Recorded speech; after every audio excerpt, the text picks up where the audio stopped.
Hey guys, and welcome to another new video. In today's video I'm gonna show you how to check Snapchat email, and that's pretty easy. So open your Snapchat app and tap on your profile picture at the left bottom corner, and here you can see a gear icon at the top right corner. You just need to tap on here to access your settings, and here you'll see the option email. You just need to tap on here, and in here you can change your email. You just need to clear the space and you just need to select your email, and when you will select a new email, Snapchat will send a code on your email, and you just need to verify your email, and after verifying you will see that your email address is verified, and this thing will be seen in your email.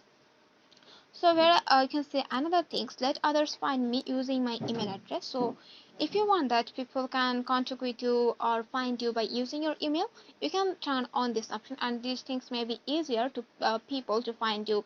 But I don't want that people find me by using my email, so I just turn off this option. So it's up to you that turn off or on, it's all up to you.